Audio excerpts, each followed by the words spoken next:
Hello everyone, আমি শিপ্রা। তোমরা সবাই কেমন আছো? আশা করছি সবাই খুব ভালো আছো। আর এটা কিন্তু গতকালকের ভিডিও। এখন অনেকেই বলতে পারো আমি আবার কোথায় যাচ্ছি, এই তো দুদিন আগে আমি মামা শ্বশুর বাড়ি থেকে ঘুরে আসলাম, আবার কোথায় যাচ্ছি? হ্যাঁ, আমি বলছি আমি আমার ননদের বাড়ি দত্তপুলিয়া যাচ্ছি, কারণ আমার ননদের ছেলে অঙ্কুশ, ওরই বার্থডে আগামী 25শে জানুয়ারি কিন্তু আমাদের অঙ্কুশের বার্থডে। সেই উপলক্ষে কিন্তু আমার আসা, তাই আমি কিন্তু এক সপ্তাহ আগেই চলে এসেছি। আর আসবো, আর অঙ্কুশের জন্য কিছু গিফট আনবো না, সেটা কি করে হতে পারে? তাই আমি ছোট্ট একটা গিফট এনেছি ওর জন্য।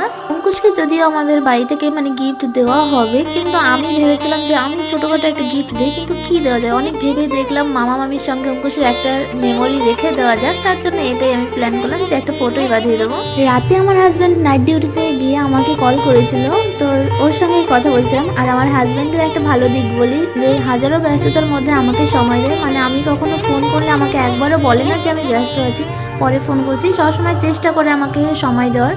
হাজারো ব্যস্ততার মাঝে থেকেও কজন ছেলেই বা তার বউকে সময় দিতে পারে। তো যাই হোক, টাটা।